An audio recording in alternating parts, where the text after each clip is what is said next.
So he is an award-winning journalist, a Navy veteran, and now an author and a TikTok sensation. I follow his videos and you should too. His name is Kristof Morrow. Kristof, welcome to the show. You're very kind for having me. It's so much more flattering than I deserve. Not at all. Yeah. Shakespeare. When you first came onto the scene, your TikTok videos started to catch on because people were learning stuff from you. Shakespeare. People No, were look, learning about not only what it was that you'd been through, but your daily struggles too. And just yeah. recently, I saw where you posted a video on TikTok where you talked about last year was one of the hardest years you've ever been through. And you've been through some crap, dude. So it Uh, made me cheer for you and it broke my heart at the same time. So I'm really proud of you for still being here. I honestly think that a large part, and this isn't like, it's funny because this isn't placating at all, because this is just true. I think a large part of the reason why I succeeded at all in any sense, and survived really, those many trials is I'm a white guy. I mean, I've been thinking about it, like outside of like the context of that suffering, I was treated with like um uh, a careful indifference. Like we don't know who was like I was a blank canvas to I'm as I'm a blank canvas to everybody. I could be any type of personality. And I have that advantage and that privilege. It helps a lot. I feel like it You does. had quite the experience growing up. So Yeah, tell us a little bit about your background. Where did you Shakespeare. grow up and what was it that was happening? Shakespeare. It was really I remember so little of my childhood. There's not, and that's a response to trauma, I think. Obviously, it might be obvious to some, because it was for me. I really felt like my dad was hitting me like every day. It felt like that. I don't know how true that is, but I know that I was terrified of it every day. I knew that for sure. I was scared of it every single day, and I grew up in Houston, Texas. I grew up around Houston, in South Texas, and it's not a very progressive place where I live, and it's kind of I was back in my hometown when I moved back briefly a few years ago, less than 10 years ago. I was a 911 dispatcher, and that's where I was a reporter. And I got to know the community in a different way from when I was a kid. And the thing is that when you're like, what I was going through, like I would go to adults like in my life, and I would tell them what was happening to me, and they would just listen to me, but they wouldn't do anything about it. And it's like it went. I mean, my parents. So I basically every day it was like living in terror, and and um and but both my parents have suffered or suffer from like addiction, some kind of addiction. My dad, like he drank a lot. I don't know if he does. I haven't talked to him in years. Um, and and my mother didn't really protect me from that situation. And so, in fact, I remember my brother told me recently, I didn't go to the dentist for the first time until I was like 16. Wow. Right. And then I found out that my brother told me that the only reason that we got to go to the dentist was because my mother had tooth pain. And so, you know, Wow. and it's just like, and that's demonstrative of like the rest of my like life. I've moved back and forth between my parents throughout my childhood, like between North and South Texas, Shakespeare. No, North and South Texas, and starting over every time. Uh, and it was just uh, it wasn't a productive situation for any kid. Like I was like I was the third born. Just to illustrate that, I was the third born, but the first to graduate from high school. Oh my gosh. No, Wow. Well, that's definitely something to be proud of. yeah, oh certainly, and it's funny because I don't want any of that. You shouldn't be concerned. I think a lot of people worry about they think their GPA is reflective of like their capacity. I graduated like fifth from the bottom of my class. Wow. Right. Right. I graduated with like a 2.25 GPA. Wow. which is really which is not very good at all. And to anybody that doesn't know, it's not very good. That's barely above like passing. And Right. but I've obviously I've done well in other fields. So without a degree, I taught myself to write, and I've won awards for writing and photography, and for fiction writing and for poetry. Um, I've worked with like I've written two movies. One of them was filmed actually. Oh, Um, that's yeah, fantastic. I didn't know yeah, that. yeah. It was fun. I did it in Louisiana. Louisiana is the loveliest place ever if you haven't been. Oh yeah. Um, Many the times. I love you it. have Oh yeah. where'd you go? So I used to be a flight attendant, so I flew into Oh New my Orleans God, quite you've been often. everywhere. Tell me Yeah. about it. Yeah, and Mhm. I lived in Arkansas for a while and I used to drive down through there a lot. So, yeah. Yeah, It's Louisiana is gorgeous. incredible. Yeah. The people there are so lovely. It's a very strange place politically, but still very, very, very interesting and very lovely. Um, it's one of those places where you meet strangers at a place and then you go back together to your home and then you continue drinking and getting to know one another. It's really cool. Right. And you Hmm. remain friends for the rest of eternity, right? In a Yeah, lot of it's really cases. funny. Yeah, yeah, it's really great. Yeah. Yeah. So at one point you had to go through physical abuse that became torture. Yeah, it was like, yeah, because basically it's like whenever you're a kid, like when you're talking about like the time distinction, like you're creating if you are constantly living in terror, like what's the difference between that and what would you call it? What else would you call it? I don't Right. know. What else would you call it? Like I can't like if you are like at any moment if any other context, if you were stuck in like a single hallway, lane hallway, you can only walk forward, and like every so often something hurt you like really badly and beat you really badly, regardless of like the context around your life. If that's just happening to you every few hours, that's not. It's ongoing. It doesn't just it's Right. you know what I mean? Until so you could like and also there's like different situations that really revealed um like for example, I remember I probably told you might have heard about this, but when I was a kid, I was like 6 years old and had a Shakespeare. My dad was in the pasture, uh, and I climbed through a barbed wire fence to go help him. And I slipped or something, and one of the barbs went into my leg, into my knee. And instead of helping me, he started beating me, and then it just cut through my leg, like so I have this big scar on my leg. And like he did that for a while, and then he realized, oh, he's bleeding everywhere. And then I never went to the hospital. I didn't get stitches or anything. It's still like it's just a big wide scar on my leg. Wow. And yeah, Yeah, that's definitely torture. I mean, you're living in this heightened state of your mm, adrenaline is constantly going.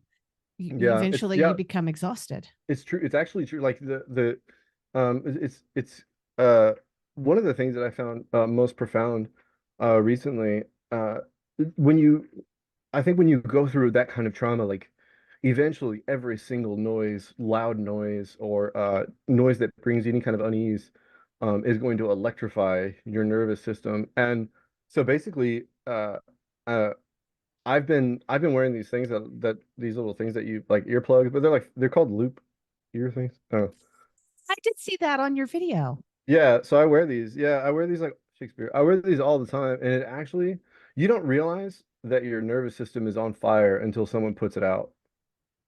It's really it's quite interesting because it was absolutely for me a large part of what I've been struggling with and so having something to mitigate the noise it's really funny. It's really funny the kind of solutions that are necessary and also practical. Um, and it's really about for a lot of people, it's going to be about reducing stimulus as much as you can. Right. Right. And so yeah, and that's really it. Shakespeare. Well, if you Mm. get a chance when we're done with the episode, maybe you can send me a link to it because that might actually be something that would be helpful for me. Yeah, it's amazing. Honestly, it's amazing. Honestly, I think That's cool. I think that one day something like this is going to be like government issues, going to be prescribed for people. Like truly, I really believe that. I think that a lot of people are discovering the efficacy of this, of being more of having a world more muted Right. uh and necessarily. because it can be noises are often very sudden. Um, And and overwhelming. yeah, yeah, and even if you know when it's coming, sometimes like you don't realize that your thing is too loud, or Yeah. and it shocks you. And it's one of those it's funny because it's kind of like adrenaline is like a little bit like smoking cigarettes. Like when you smoke a cigarette and you get the nicotine addiction, you gotta like you gotta like wean yourself off. It takes longer than it took to smoke the cigarette to like get the nicotine out of your body. So I think the same thing is with adrenaline. Like, it takes a lot longer to come down than it does for it to go, oh God, we need it right now. Yep. Yep. Yeah. And that's just the way our bodies are designed too. Yeah. It's pouring syrup on the floor. You know what I mean? Yes. Good luck Yeah. getting that back in the bottle. Yeah. Hmm. And I know you've lost some loved ones to suicide. You were bullied Yeah. in school. You went through so Shakespeare. much stuff. This past year was super rough for you just for personal reasons. Yeah. What did you have to do to kind of get a hold of your life and to Hmm. be able to do all of these amazing things that you've also done, sometimes simultaneously? Shakespeare. Yeah. So, hmm. It really, I think that every method that I use to depreciate my suffering started several years ago when I began writing again. Uh, so 2 years ago, 2 years and like 3 months ago, I started writing again after 5 years of not writing at all because I was diagnosed with Tourette's. Shakespeare, and it was injurious to my health and to my self-worth. Shakespeare. And so I really had a difficult time believing that I had any purpose, and that I had uh, qualities or a talent that was consequential or worth exploring. And so, but I I told the BC government, the British Columbian government here in Shakespeare in Canada, uh, and I said I gave them like they know my situation, my condition, and everything, and so they tried to find me work that would accommodate that, and they said that they couldn't find anything, and and uh the girl, she told me that maybe you should just start writing again. And then 10 minutes later, I started writing this book. There it is, the second son. Yeah. Wow. So, So yeah. tell me a little bit, what's the book about? Well, I think the most important, the salient point is that it's an adventure for everybody. It's meant, and the other thing that I would, if I had to write something on the back here, I would be frustratingly brief, terse, even.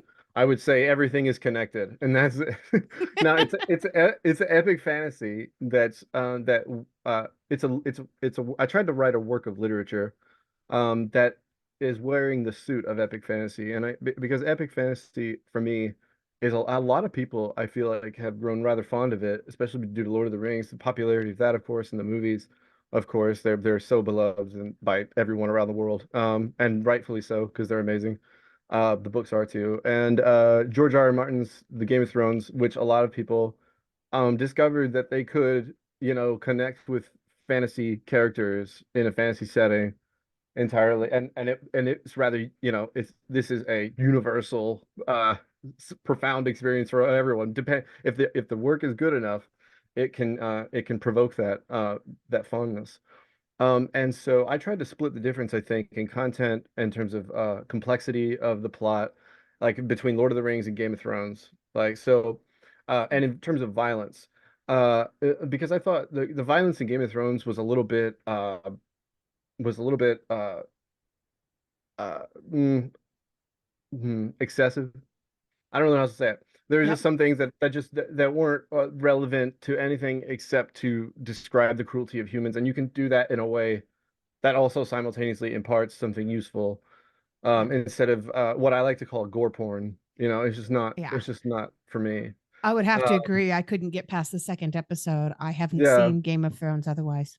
yeah. So there's very so Shakespeare, but the two things that I omitted completely, that I felt what would be most then that it had to be done was racism and sexism. There's absolutely none of that in the book. Now, that doesn't mean that there aren't things that like true like that have happened and still happen to women, people that present as women and people of color. Those situations like they're not like it's they're referred to tastefully and in a way that that describes like an experience that still remains universal to everybody, but is definitely more is obviously the subject and often if I do allude to anything that's remotely sexist, uh like for example, like there's like when a girl is like sexually assaulted in the book, it's not like there's not a whole long thing about it. And it's but it's a but and it's also it doesn't it's meant really to be an escape. And I wanted to get away from the notion that people don't know what's going on and they need to be told through allegory everything. And I think that's absurd. I think everybody knows what's going on and they're sick of hearing about it and they want to find something to believe in Shakespeare. So, and you know, the other thing that a lot of people, a lot of epic fantasy writers and fantasy writers do, they create this world and then they just they go on and on and on and on and on about the history of the world when really people want to know how is it affecting the now? You know, I think a lot of people are very solution oriented right now, and that's how I write the book in a sense, in that it it's a nod to that and also you know, just a nod to decency and poetry and and fairness because everyone and regardless of there's evil women, there's good women, there's really evil women, there's really good women, there's incredible women like like the best some my favorite character, in fact a lot of people's favorite character is this 60 something year old naval captain named Valara Victor.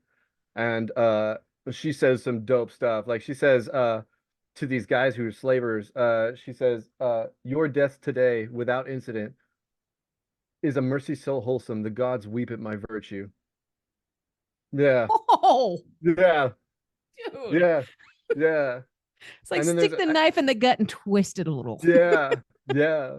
And there's so many different moments. I have another woman who's she's a 50 something year old rebel leader and she's a half and anyway, there's just a bunch but there's also like very incredible, very wealthy, but very noble, wealthy people.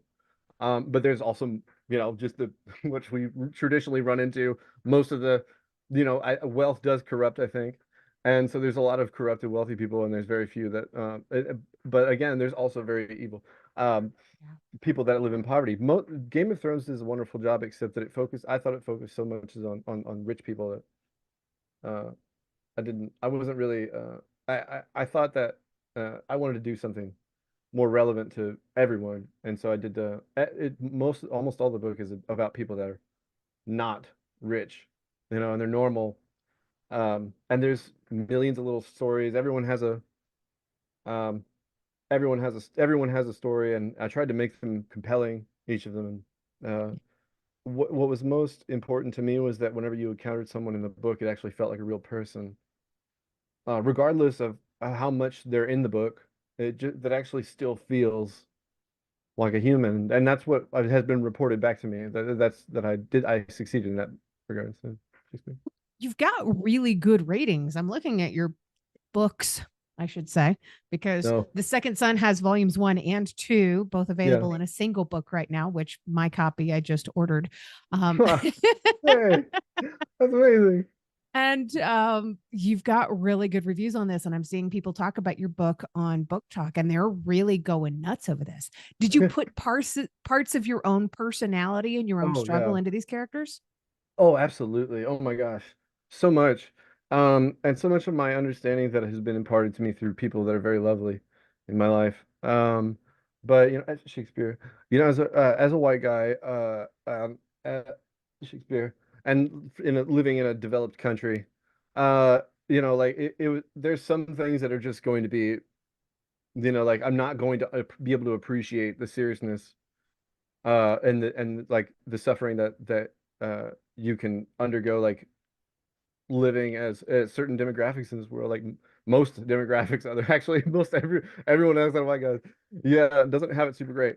And so Shakespeare, it was Tourette's. The Tourette's is the worst thing to happen to me, but it's been the most informative thing. That the theft of my agency uh has been instructive, Shakespeare, because the way that I injure myself is quite grim, and is it doesn't sound fun. It's pretty nightmarish actually. Yeah. Part of it, the thing is I was beaten so much, Shakespeare. I was beaten so much as a kid that I've actually have this pathological need within my Tourette's to like injure myself when I consider all the things that I've ever done wrong in the past, or whoever ever wrong. So the way that manifests is that I will literally jab my own eyes. Like I'll stick my fingers in my own eyes, like really hard, like I with both Wow. fingers, and I actually have I wear this thing around my neck. It's a thing to protect because it's padded.